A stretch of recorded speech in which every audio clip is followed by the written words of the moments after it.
Hi అందరికీ, ఎలా ఉన్నారు? ఈరోజైతే మంచి రెసిపీతో, కొత్త రెసిపీతో మీ ముందుకు వచ్చాను. ఒక్కసారి వచ్చి చూసేయండి, నచ్చితే లైక్ చేయండి. ఈరోజైతే నేను టమాటా పచ్చడి నా స్టైల్లో ఎలా చేస్తాననేది మీకు చూపించబోతున్నాను. ముందుగా టమాటాలని కట్ చేసుకొని మిక్సీ పట్టుకోవాలి. మిక్సీ పట్టుకునే దాన్ని లోతుగా ఉన్న గిన్నెలోకి తీసుకొని స్టవ్ మీద పెట్టేసుకొని ఇలా కుక్ చేసుకోవాలి, ఉడికించుకోవాలి. చూడండి, ఇలా కలుపుతూనే ఉండాలి, లేదు అంటే అడుగంటుకుపోతుంది.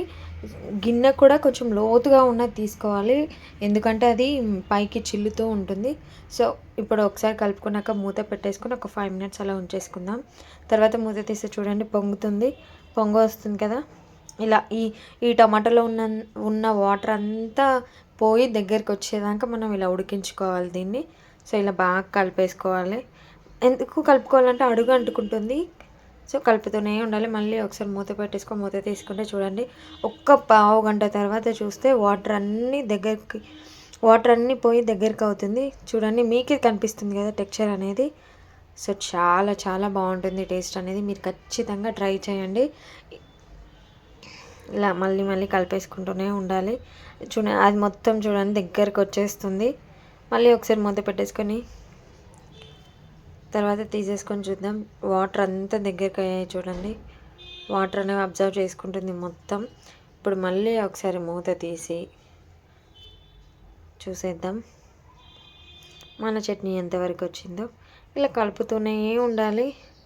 పెద్ద ప్రాసెస్ ఏం కాదండి, కానీ ఇలా చూస్తుంటే టైం పడుతుందేమో అనిపిస్తుంది, చేస్తుంటే సింపుల్గానే ఉంటుంది. మూత పెట్టాలి అని అన్నాను కదా, ఇగో ఇందుకే మూత పెట్టకపోతే అది చిల్లుతూ ఉంటుంది. చిల్లి మన మీద, ఆ గోడల మీద పడితే ఏం కాదులేండి, కానీ మన మొహం మీద పడే ఛాన్స్ ఉంటుంది. సో నేను కేజీ టమాటాలు తీసుకున్నాను. కేజీ టమాటాలకి 100 గ్రామ్స్ కారం సరిపోతుందండి. కారం ఎక్కువ తినే వాళ్ళు అయితే కొద్దిగా కొంచెం ఒక 2 స్పూన్స్ ఎక్కువ తీసుకుంటే సరిపోతుంది. అండ్ అలాగే ఉప్పు, మనం ఎంతైతే కారం తీసుకున్నానో దానికి సగం, అంటే 50 గ్రామ్స్ ఉప్పు తీసుకున్నాను. ఒకవేళ మనకు తక్కువ అయితే మళ్ళీ యాడ్ చేసుకోవచ్చు, కానీ ఎక్కువైతే కష్టం కదా. సో ఉప్పు కొంచెం తక్కువ తీసుకుంటేనే బెటరు.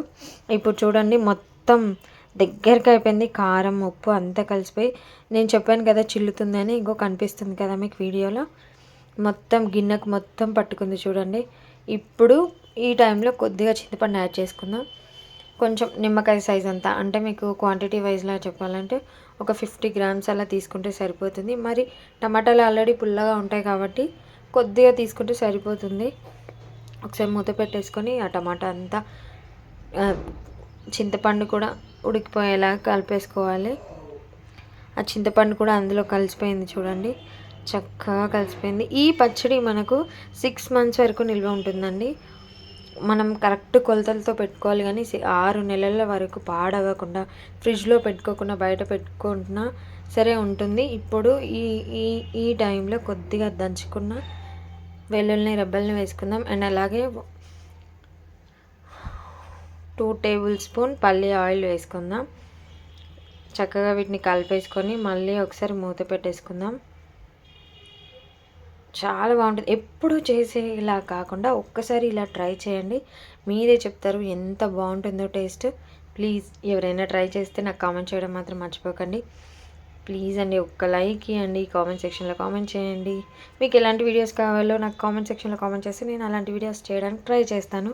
అండ్ ఇప్పుడు అది ఉడికిపోయింది కాబట్టి పక్కన పెట్టేసుకొని జీలకర్ర మెంతులు అయితే వేయించుకుందాం. దాన్ని కూడా పక్కన పెట్టుకొని గ్రైండ్ చేసుకుందాం. ఇప్పుడైతే పోపు చేసేసుకుందాం. పోపు చేసుకోవాల్సిన అవసరం కూడా లేదు, అలాగే తినేసిన టేస్ట్ బాగుంటుంది. బట్ నేనైతే పోపు వేసుకుంటున్నాను. సో మనం ఎంత కారం తీసుకున్నామో దానికి తగ్గట్టుగా ఒక 100 గ్రాముల పల్లి ఆయిల్ తీసుకొని యాజ్ యూజువల్ పోపు దినుసులు, శనగపప్పు, మినపప్పు, జీలకర్ర, ఆవాలు అన్నీ తీసుకోండి. అవన్నీ చక్కగా ఫ్రై అయ్యాక దంచుకున్న వెల్లుల్లి రెబ్బలు, ఎండుమిరపకాయలు, కొద్దిగా కరివేపాకు అండ్ అలాగే కొద్దిగా పసుపు కూడా యాడ్ చేసుకొని చక్కగా మొత్తం కలిపేసుకోండి. ఏ పచ్చడికైనా పోపు ఉంటేనే టేస్ట్ ఉంటుంది కదా. సో నేను ఇలా పెట్టిన పచ్చడికి అయితే పోపు లేకున్నా సరే సూపర్గా ఉంటుంది. ఖచ్చితంగా ట్రై చేయండి, మీరే చెప్తారు బాగుంది అని. సో పోపు చల్లారిపోయాక మనం జీలకర్ర మెంతి పొడి పట్టుకున్నాం కదా, దాన్ని లాస్ట్లో యాడ్ చేసుకోండి. పోపు చల్లారాలి, చల్లారకపోతే పచ్చడి త్వరగా పాడవుతుంది. సో ఇలా మొత్తం కలిపేసుకున్నాక మనం పక్కకు పెట్టుకున్న పచ్చడి కూడా ఇందులో యాడ్ చేసేసుకుందాం. చూడండి అసలు నేను చేస్తుంటే స్మెల్ వస్తుంది, ఆ స్మెల్కే నోరు ఊరిపోతుంది.